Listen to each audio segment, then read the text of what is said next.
126번째 기독교 강요 시간이에요. 사권 18장 그리스도의 성찬을 교황제의 미사입니다. 교황제의 미사. 그리스도의 성찬을 더럽힐 뿐 아니라 말살시키기까지 하는 모독 행위임. 자, 이 18장에서 1절부터 11절까지의 내용을 함께 살펴보도록 하겠습니다. 자, 이제 미사에 대한 이야기인데, 미사가 뭐죠? 그 천주교의 성찬식을 변형시킨 천주교의 의식이죠.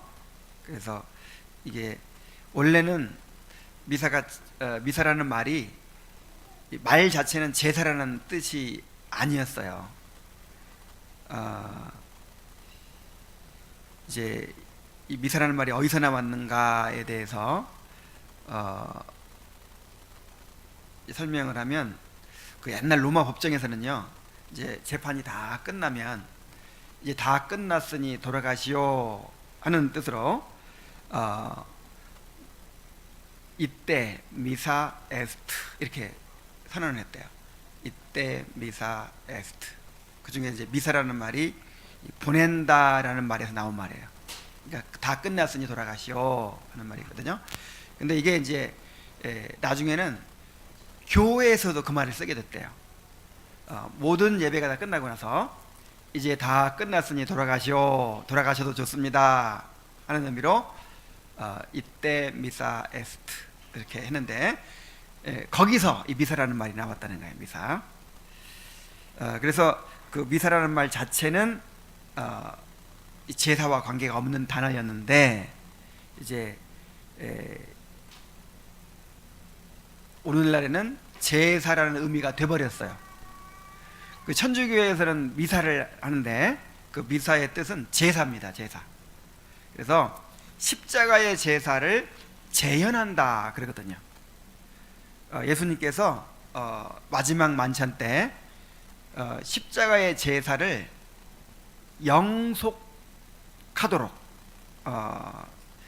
영원히 계속하도록 그렇게 이제 세워주셨다는 거예요. 그래서 그 천주교에서는 성찬식을 십자가의 제사를 재현하는 것으로 봅니다. 그래서 신부가 이제 축성을 하면, 다시 말하면 이제 성찬식을 할 때 기도를 하면 그 떡과 포도주가 실제 예수님의 살과 피가 되고, 그래서 이게 제단이에요. 제단. 성찬상이 아니라 제단이라고 해요. 그래서 이 제단에서 제사 드리려면 또 제사장이 있어야 되죠. 그래서 신부를 사제라고 합니다. 사제, 제사장. 그래서 제사장이 예수님의 몸을 가지고 제사를 드리는 거예요. 하나님 앞에. 십자가에서 있었던 그 제사를 이제 계속해서 전 세계에서, 그리고 세월이 흘러도 영원히 계속되는 이제 그런 제사로 계속해서 드려지는 거죠.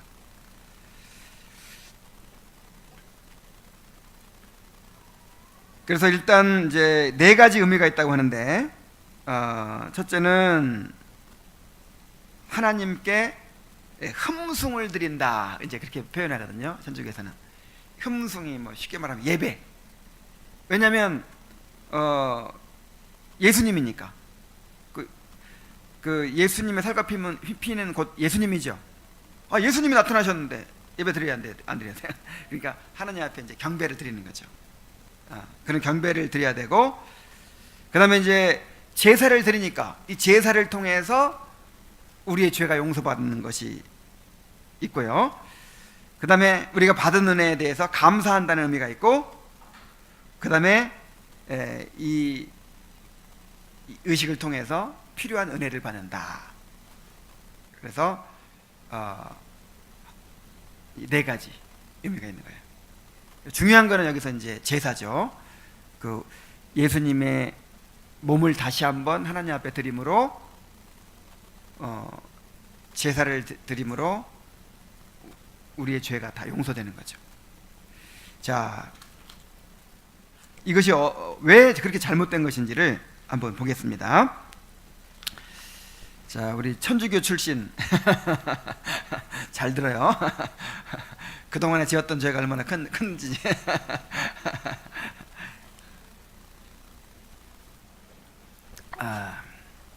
자, 미사는 주의 성찬을 무효화시키는 불경한 것이라는 거예요. 자, 1항을 봅니다. 로마 교회의 가르침. 마귀가 가장 지독한 한 가지 오류를 만들어내어 거의 온 세상 전체의 눈을 멀게 했으니 곧 미사가 죄 사함을 얻게 해주는 희생제물이요 제사라는 믿음을 조정해낸 것이 바로 그것이다. 그 미사의 행위 자체가 산자와 죽은 자들의 속죄를 위하여 하나님께 보속해드리는 일종의 유화수단으로 조작된 것이다. 유화라는 것은 진노를 이제 없애는 거죠. 우리가 하나님의 진노를 받아야 되는데 예수님이 하나님의 진노를 대신 받으셨죠. 나의 하나님 어찌 나를 버리셨나이까. 그게 바로 이제 진노를 받은 거잖아요. 그래서 우리에게 쏟아질 진노를 예수님이 다 이렇게 대신 받으심으로 누그러뜨리셨다. 그걸 유화라고 해요. 유화. 우리를 향한 하나님의 진노를 누그러뜨리셨다. 유화시키셨다. 근데 그 미사 때 그 일이 일어나요. 미사 때 막 진노를 받아야 할 사람들이 와 있는데 제사를 싹 드림으로 진노가 싹 유화가 돼요. 그들이 사용하는 언어 자체도 이런 관념을 나타내주며 또한 그 일상적인 시행에서 그 외에 다른 것을 추적해낼 수가 없는 것이다. 이런 몹쓸 패단이 얼마나 뿌리가 깊으며 얼마나 선한 모양으로 위장되어 있으며 얼마나 그리스도의 이름을 빌려 과시하며 얼마나 많은 사람들이 미사라는 이 한마디에 신앙의 총체가 들어있다고 믿는지를 나는 잘 알고 있다.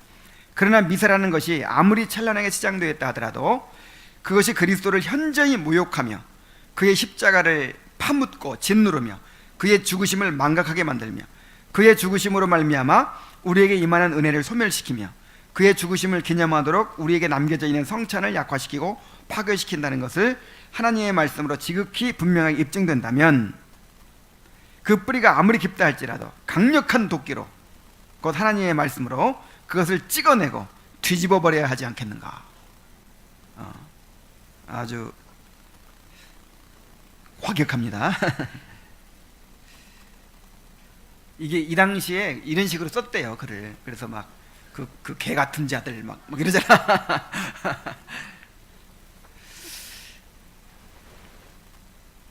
이제 2항을 보겠습니다. 미사는 그리스도에 대한 모독임. 미사를 통해서 도저히 참을 수 없는 불경과 모욕이 그리스도께 가해진다는 점을 살펴보기로 하자. 그리스도께서는 아버지에 의해 제사장으로 성별되셨다. 그러나 그의 제사장직은 구약시대에 지명된 제사장들의 경우처럼 일시적인 것이 아니었다. 아버지께서는 그를 영원히 멜기세덱의 반차를 따르는 제사장으로 지명하셔서 그로 하여금 영원토록 제사장직을 수행하도록 하신 것이다.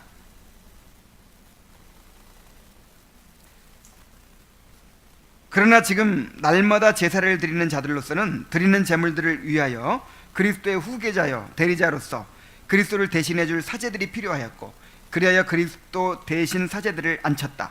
그러나 이런 행위는 그리스도의 존귀를 빼앗고 영원히 제사장직이라는 특권을 그에게서 빼앗은 것일 뿐만 아니라 아버지 우편에서 그를 끌어내리는 처사인 것이다. 자, 구약의 제사장들은요 계속 그 제사장직이 승계가 되죠. 왜 그렇죠? 죽잖아요. 제사장이 죽으니까 새로운 사람을 세워야죠. 그리고 그 제사장직은 영구적인 것이 아니라 그 아론의 반차를 따라서 세워진 제사장들은요 모형이에요. 모형. 영원한 제사장이신 그리스도의 모형이에요. 그래서 예수님은 그 아론의 반차를 따라서 세워진 제사장이 아니고 누구의 반차? 멜기세덱의 반차를 따라서 세워진 제사장이에요. 그러니까 일시적인 제사장이 아니라 영원한 제사장. 예수님이 실체죠. 실체. 그래서 예수님이 이제 제사장으로 세워지셔서 하나님 보좌 우편에서 지금도 제사장 역할을 하고 계세요.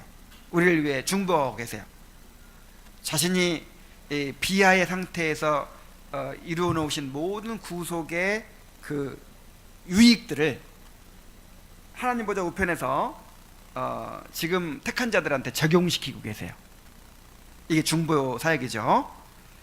그런데 천주교인들은요, 이 성찬을 제사로 변형시키면서 그 제사를 드릴 제사장을 세웠어요. 제사장은 누구밖에 없는데, 예수님밖에 없는데, 그 예수님 말고 제사장들이 또 있는 거예요. 그리고 예수님을 모독하는 것이죠. 그럼 예수님 필요가 없는 거예요. 예수님은 자기가 제물이시면서 동시에 제사장이십니다. 그래서 예수님만이 제사장이시거든요, 지금. 그래서 지금은 어떤 사람을 제사장이라고 하면 안 돼요. 그리고 또 새벽 재단, 우리 재단 쌓읍시다, 이런 말 하면 돼요, 안 돼요? 이거 안 돼. 이 구약적인 용어죠. 이거는 예수님을 모독하는 거예요. 왜 모독일까요? 예수님의 십자가의 제사는 단 한 번에 영원히 완성된 제사예요. 단 한 번으로 영원히 완성된 제사. 그래서 나중에 나오지만 제사를 또 드린다는 것은 그 십자가에서 드린 제사가 불완전하다는 것이죠. 얼마나 큰 모독이에요. 그래서 십자가를 파묻고 짓밟고 모욕하는 것이라고 얘기하는 거예요.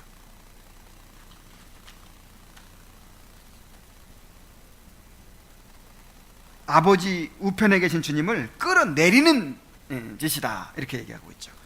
그들은 자기들이 세운 사제들은 그리스도를 대신하는 것이 아니라 다만 그의 영원한 제사장직을 보조하는 부사제들 뿐이라고 이렇게 변명을 한다는 거죠. 그러나 이것은 터무니없는 주장일 뿐이다.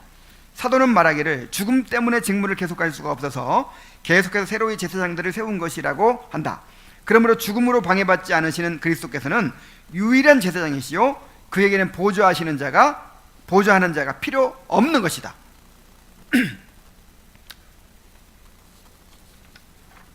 자, 사망을 봅니다. 미사는 그리스도의 죽으심을 은폐함.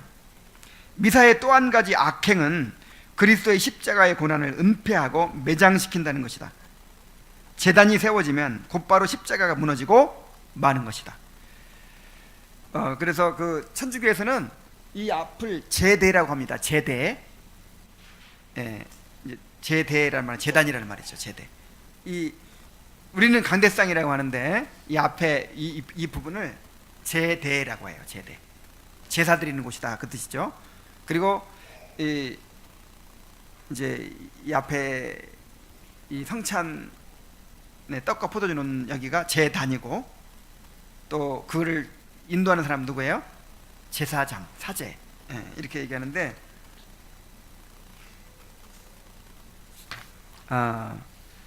그리스도께서 우리를 위하여 영원토록 거룩하게 하시고 또한 우리를 위하여 영원한 구속을 얻으시기 위하여 십자가 위에서 자기 자신을 제물로 드리신 것이 사실이라면 이러한 제사의 효능과 효력이 끝없이 계속되는 것이 자명한 사실이다.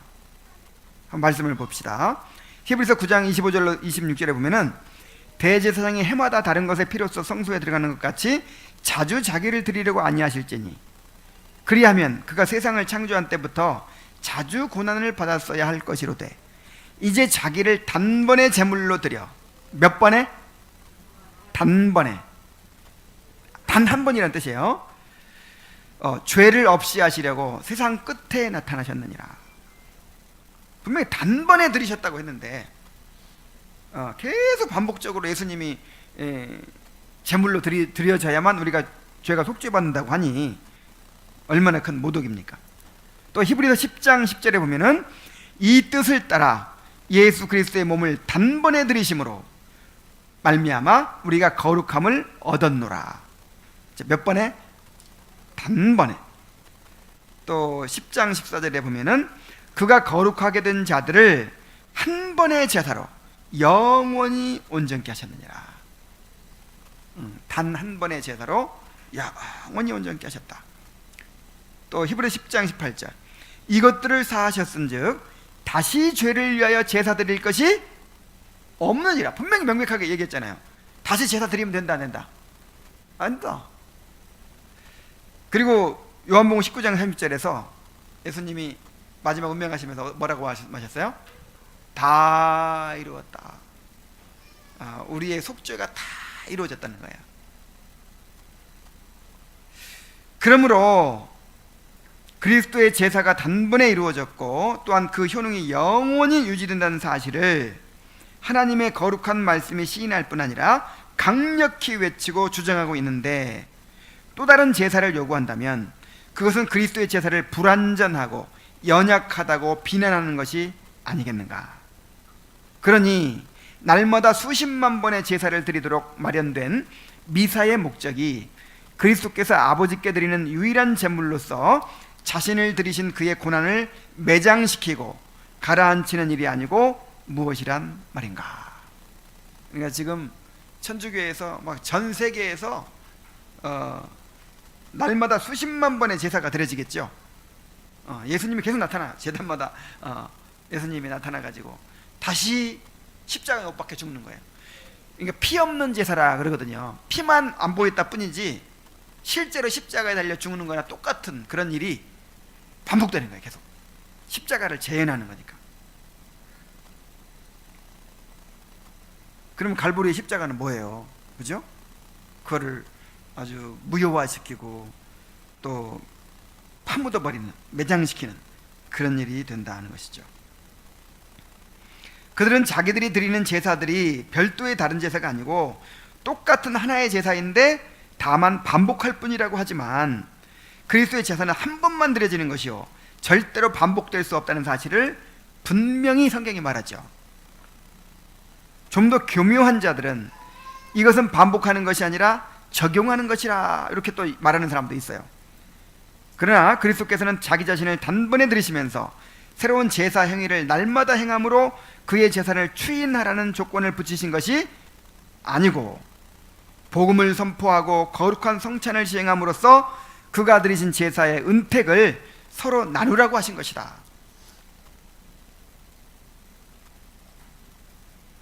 오늘날 우리는 그리스도께서 십자가에 달리신 그 단 한 번의 제사를 이제 말씀을 선포하고 성찬을 행함으로 우리가 누리는 것이지, 그걸 주장하고 믿고 믿음으로 누리는 것이지, 다시 제사를 드려가지고 그 제사를 다시 재현하고 이렇게 하라고 하지 않았죠.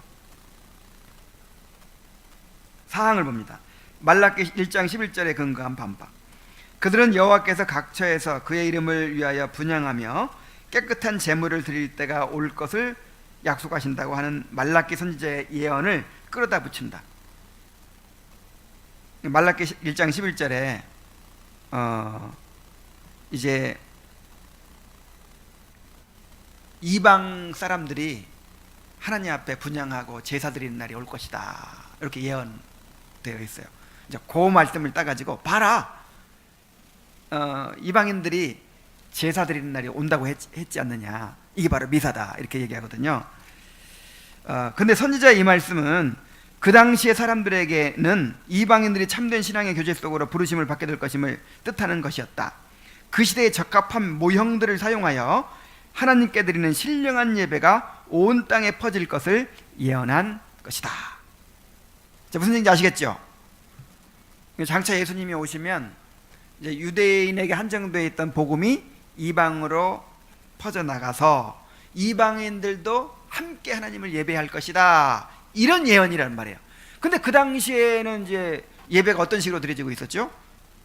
분향하고 제사 드리고 이런 식으로 드려지고 있었기 때문에 그렇게 표현한 것이죠. 이방인들도 제사할 것이다.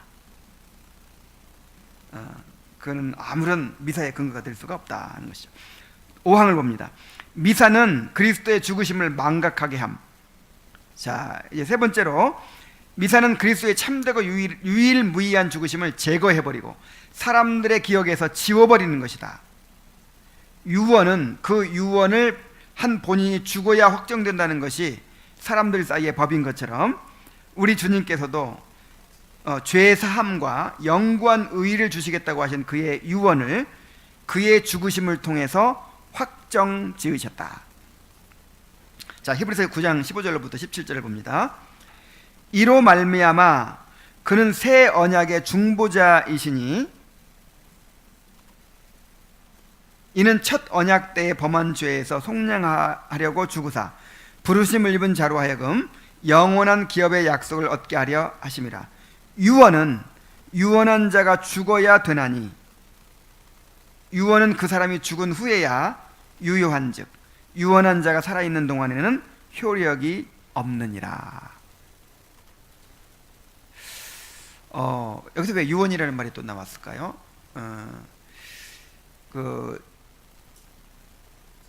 하나님께서 우리에게 주신 언약은 그리스도의 죽으심을 통해서 이루어지는 것이죠. 그래서 이거를 신약에서는 이제 디아데케라고 그래가지고 유언으로 번역을 했어요. 유언으로도 번역을 했어요. 그러니까 이제 내가 큰 아들한테 이 모든 재산을 상속한다. 그리고 유언을 했는데 그 유언이 이제 효력이 발생하려면 어떻게 해야 돼요? 내가 죽어야지. 내가 죽으면 큰 아들에게 모든 재산을 다 물려받도록 해라. 이런 유언을 했다면 내가 죽어야 이제 그 유언이 성취되잖아요. 그래서 마치 하나님의 그 언약이 유언과도 같다는 거예요. 예수님이 죽으심으로 우리에게 오는 것이기 때문에, 우리에게 성취되는 것이기 때문에,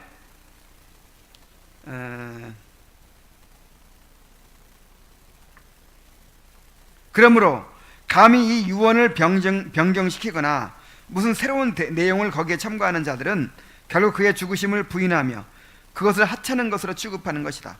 그런데 미사가 바로 전혀 새로운 유언이 아니고 무엇인가? 각 미사마다 새로이 죄사함과 새로이 의를 얻을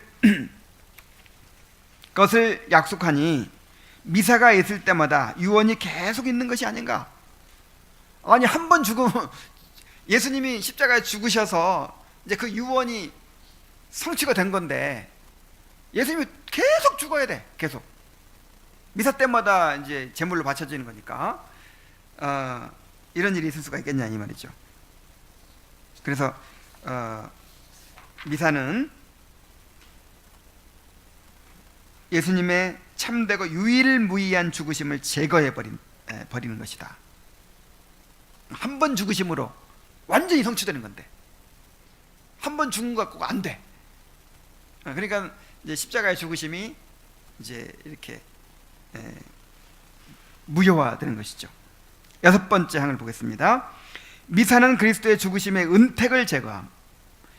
자, 네 번째로 미사는 그리스도의 죽으심을 인정하지 않거나 생각하지 않도록 만들므로써 그의 죽으심으로 말미암아 우리에게 오는 은택을 제거해 버린다는 것이다. 미사에서 새로운 구속을 보았는데 어떻게 그리스도의 죽으심으로 자기가 구속되었다는 생각을 할 수 있겠는가? 그렇죠. 자, 미사 드릴 때 하나님의 진노가 사라지고 우리 죄가 용서받는다 그렇게 주장하잖아요.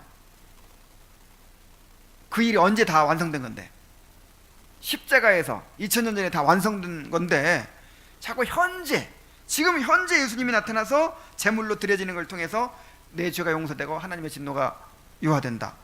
그러면 지금 눈앞에 일어나는 일이 중요해요? 왜 옛날에 있었던 일이 중요해?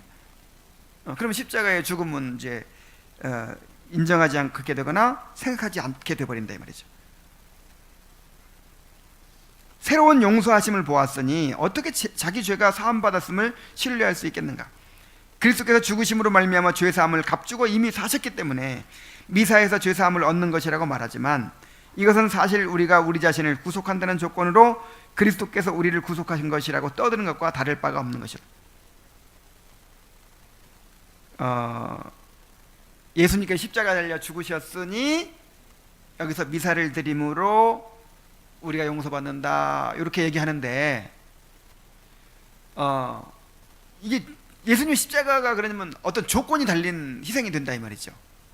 우리가 다시 제물을 드리는 조건으로 예수님의 십자가가 효력을 발생하는 거죠. 예수님 십자가만으로는 효과가 없고, 예수님이 십자가 달려 죽으셨어도 각처에서 다시 제물을 바쳐야 그 십자가의 효과가 우리에게 이루어진다, 이렇게 조건을 붙이는 거잖아요. 십자가만으로는 안 되는 거죠. 그들의 교리는 미사에서 우리가 그리스도를 아버지께 드릴 때, 자, 미사에서 우리가 그리스도를 제물로 아버지께 드리는 거예요. 그럴 때에 그처럼 드리는 행위로 말미암아 우리가 죄 사함을 얻고 그리스도의 고난에 참여하는 자가 된다는 것이다. 그렇다면 그리스도의 고난에 남은 것이 무엇인가? 다시 말하면 그리스도의 고난이 그럼 무슨 의미가 있나? 우리가 우리 자신을 구속한다는 것을 배우게 해주는 구속의 한 모범이라는 것밖에는 아무것도 남지 않는다. 그리스도께서는 성찬에서 죄사함의 보장을 인쳐주시면서 제자들에게 자신의 죽으심의 제사를 생각하게 하시는데, 이는 성찬이 하나의 기념물로서 하나님과 화목을 이룰 속죄의 희생물이 단 한 번 드려진 것이 옳다는 것을 사람들에게 가르쳐 주는 것임을 뜻하는 것이었다. 그러니까 성찬은 그 단 한 번으로 완성된 그리스도의 제사를 우리가 믿음으로 붙드는 것이죠. 기억하는 것이죠. 유일한 제물이라는 것을 이해하는 것만으로는 안 된다. 오직 단 한 번의 제사밖에는 없다는 사실을 거기에 덧붙여야만 우리의 믿음이 그리스도의 십자가를 붙들게 되는 것이다. 유일한 제물이고, 그리고 제사도 몇 번? 단 한 번으로 끝나버려야지. 예수님이 유일한 제물이라는 것을는 인정하지만 제사는 또 드려야 된다 하면 우리가 십자가를 붙들겠냐 이 말이죠. 7항을 보겠습니다. 미사는 성찬을 무효화시킴. 마지막으로 미사를 세움으로 주의 고난을 기념하도록 주께서 새겨놓으시고 심어놓으신 성찬이 파괴되고 폐지되었다는 사실이다. 성찬 그 자체는 하나님의 선물로서 감사함으로 받았어야 마땅한 것이다. 그러나 미사는 하나님께 값을 지불하는 것으로서 하나님께서 보상으로 인정하셔서 받으셔야 하는 것이다. 자, 무슨 얘기인지 아시겠죠? 성찬과 미사의 차이점이 뭐냐? 성찬은 우리가 받는 거고 미사는 우리가 드리는 거예요, 하나님께. 자, 성찬은 하나님이 우리에게 상을 베풀어 주시는 거예요. 이렇게 그리스도의 살과 피라는 영적 양식을 우리에게 이렇게 베풀어 주시는 거예요. 그리스도 살과 피를 우리에게 나눠 주시는 거예요. 근데 미사는 뭐예요? 우리가 죄사함 받기 위해서, 우리가 하나님의 진노를 누그러뜨리기 위해서, 하나님을 만족시키기 위해서 예수 그리스도를 다시 한번 제물로 드리는 거예요. 성찬은 받는 거고 미사는 드리는 거고. 하나님의 은혜의 풍성함을 깨닫고 마땅히 그것에 대해 감사해야 하는데도 오히려 하나님을 자기에게 빚진 자로 만들고 있으니 이런 처절한 배은망덕이 어디 있단 말인가. 하나님이 다 주셨어요. 다 주시고도 그걸 누리라고 또 성찬을 통해서 우리에게 이렇게 확인시켜줘요. 그러면 감사함으로 받으면 되는 건데 아직도 뭔가 우리가 받아야 할 것을 못 받은 것처럼 그걸 받아내야 되기 때문에 하나님께 제물을 드려가지고 또 죄 용서 안 받고 이렇게 뭘 받아내려고 하니까 이게 얼마나 배은망덕이냐 하는 것이죠. 성찬은 그리스도의 죽으심으로 말미암아 우리가 이제 생명으로 회복된 상태에 있으며 또한 계속해서 생명을 덧입고 있다는 것을 약속하셨다. 그리스도께서 죽으심으로 우리의 구원의 모든 부분들이 다 성취되었기 때문이다. 그러나 미사의 제사는 그리스도께서 우리에게 유익이 되려면 날마다 제물로 드려져야 한다고 한다.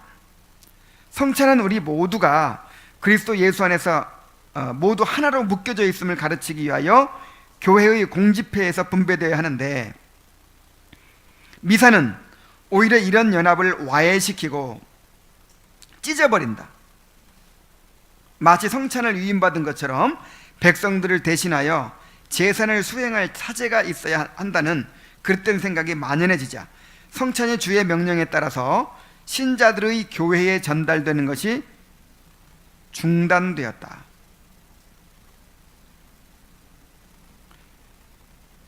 그리고 사적인 미사를 위한 틈이 생겨났는데, 사적인 미사란 결국 주께서 세우신 하나된 교제가 아니라 오히려 그 교제를 파괴시키는 것과 더 유사한 것이다. 그 보잘것없는 사제가 자기의 재물을 혼자 먹어치우려고 자기 자신을 모든 일반 신자들에게서 분리시키기 때문이다. 나는 수많은 사람들이 참석해 있다 할지라도 신자들 모두가 주의 성찬에 참여하지 않는 경우를 가리켜 사적인 미사라 부른다. 이 성찬은 공예배 가운데서 해야 돼요. 왜 그럴까요? 예를 들어서 성찬을 수요기도회 때 한다든지, 아니면 구역 모임에서 한다든지, 아니면 뭐 이러면 될까요, 안 될까요? 자, 왜 안 될까요? 성찬은 우리 모두가 다 하나 됨을 또 의미하는 거잖아요. 모두가. 그래서 반드시 전체가 참여하는 공예배에서만 하게 되어 있는 거예요. 만약 우리도 이제 오후 예배에서 또 성찬을 하는데, 오후 예배는 공예배라고 생각하기 때문에 하는 거예요. 다 모이는 거라고 생각하기 때문에. 근데 만약에 일부만 모이는 그런 예배라면 성찬을 하면 안 돼요. 그래서 부분적으로 하는 건 다 잘못된 거예요.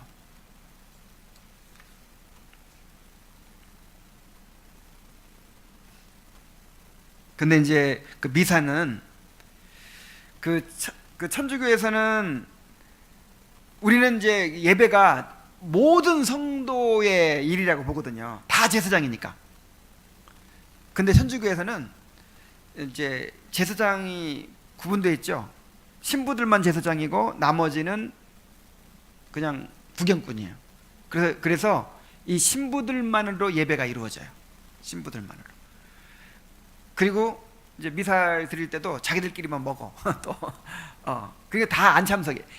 다 참여하질 않아요. 와 있어도. 그래서 이제 여기 칼빈이 사적인 예배라고 부르는 거예요. 그게 무슨 공예배냐? 사적인 예배다.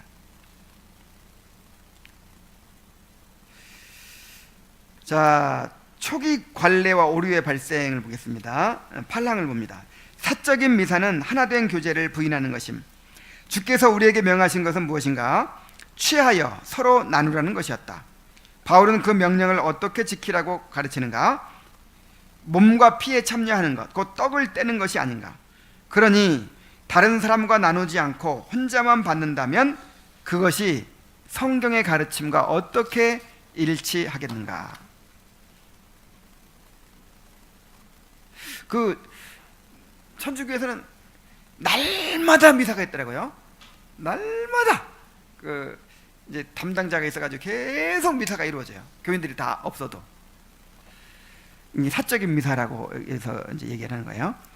그들은 온 교회의 이름으로 취하여 먹는다고 하지만 그리스도의 말씀과 바울의 말이 너무도 분명하기 때문에 우리는 그저 신자들의 교제를 위하여 떡을 떼는 일이 없으면 그것은 주의 성찬이 아니고 터무니없이 거짓되게 그것을 모방하는 것일 뿐이라고 간단하게 결론 지을 수 있을 것이다. 그래서 신자의 하나됨을 나타내는 그런 것이 아니면 이거는 올바른 성찬이 될 수 없다는 것이죠. 한 가지 오류는 또 다른 오류로 이어진다. 모두 함께 모여서 자기들의 하나됨의 신비를 깨달아야 하는데도 불구하고 점점 교회의 각처에서 무수한 미사들을 만들어내기 시작하고 백성들을 이리저리 끌고 다니기 시작하였다. 그들은 미사에서 떡을 진열해 놓고 그리스도 대신 그것에게 경배하도록 하는 우상 숭배를 만들어냈다.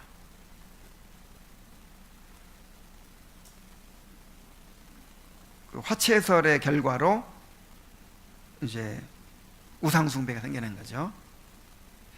그 떡을 모신 떡이 아니라 그리스도의 몸을 모신 그런 곳을 따로 만들어 놓고 거기다 절해요. 9항을 봅니다. 미사는 고대 교회도 그 전례가 없음. 교회가 순결하던 시대에는 이런 왜곡된 현상이 없었다. 우리의 대적들이 아무리 뻔뻔스럽게 이리저리 핑계를 댄다 할지라도 앞에서 다른 문제를 다루면서 이미 입증한 바와 같이 고대 교회 전체가 그들의 주장을 부정하고 있는 것이 너무나도 분명하다. 미사는 나중에 생겨난 거죠. 초대교회도 없었고 교부 시대에도 없었고 나중에 이제 로마 카톨릭화 되면서 생겨난 것입니다.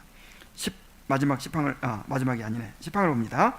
교부들의 증거에 근거하는 논리를 반박함. 혹시 누군가가 고대 저술가들의 저작에 여기저기 흩어져 있는 문구들을 빼내어 그들의 권위를 갖고서 우리가 설명하는 것과는 전혀 다르게 성찬에서 제사가 시행되는 것으로 주장한다면 우리는 다음과 같이 간단히 대답할 것이다.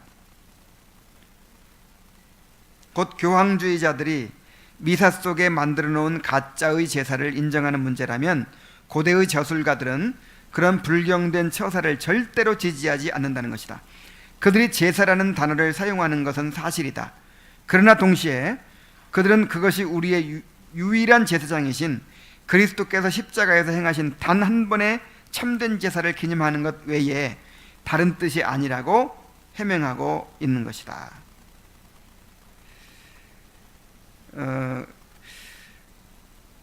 초대교회 사도시대 이후에 이제 사도들을 이어받은 사람을 속사도라고 하죠. 그리고 그 이후에 교부 시대라고 하거든요. 근데 이제 교부 시대 내려가면서부터 조금씩 뭔가 변질되기 시작해요.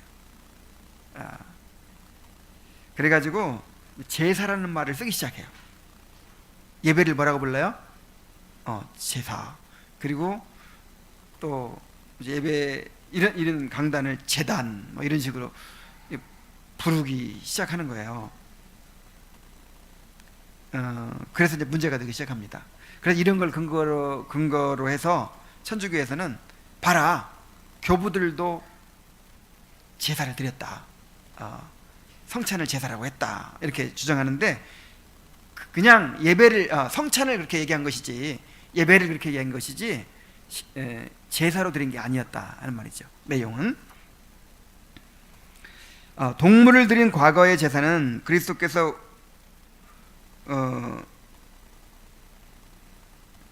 동물을 드린 과거의 제사는 그리스도께서 우리 죄를 위하여 친히 드리실 그의 육체를 미리 보여주는 것이었고 또한 죄사함을 위하여 그가 흘리실 그의 피를 미리 보여주는 것이었다.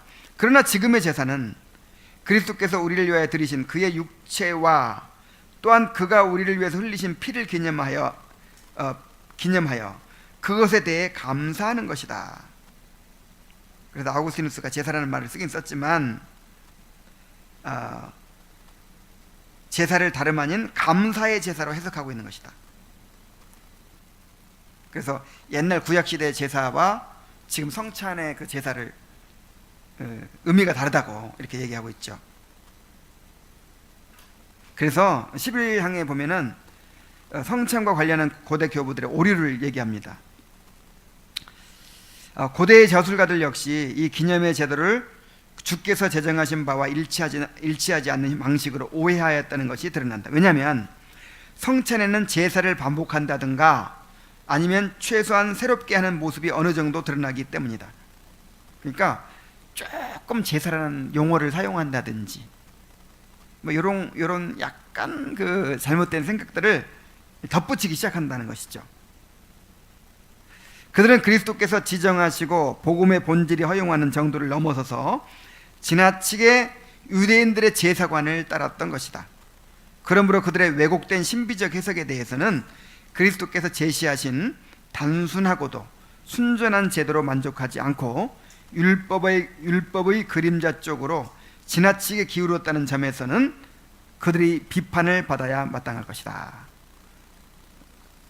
그래서 칼빈은 교부들을 인용하긴 하지만 다 따르진 않아요.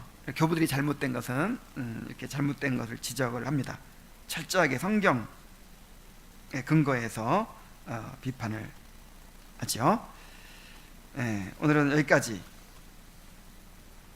하도록 하겠습니다. 이제 얼마 안 남았어요.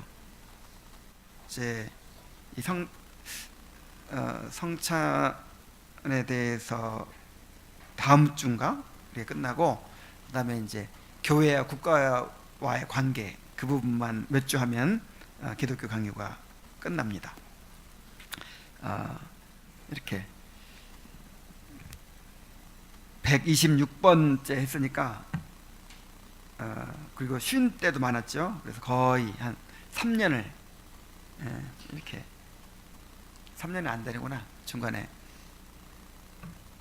중간부터 시작했으니까 한 2년 반을 이렇게 해봤어요. 그래서 거의 끝나가고 있는데 끝까지 마음을 같이 해서 참여해 주시기 바랍니다. 자, 우리 기도하고 마치겠습니다. 기도하고 우리 내일 예배를 위해서 기도하는 시간을 또 갖겠습니다. 하나님 아버지, 우리가 성찬에 대해서 이렇게 자세히 배우고 또 그 성찬을 오염시키고 변형시킨 잘못된 그 미사에 대해서도 또 배우면서 참으로 성찬의 의미를 더 깊이 깨달을 수 있도록 인도해 주셔서 감사드립니다. 올해부터는 이제 한 달에 한 번씩 이 귀중한 예식을 우리가 갖기로 했는데, 하나님 아버지, 우리 성도들에게 이 성찬의 깊은 의미를 잘 깨닫게 하셔서 참으로 이 성찬이 가장 은혜로운 그런 수단이 될 수 있도록 인도하여 주옵소서. 예수님의 이름으로 기도하옵나이다.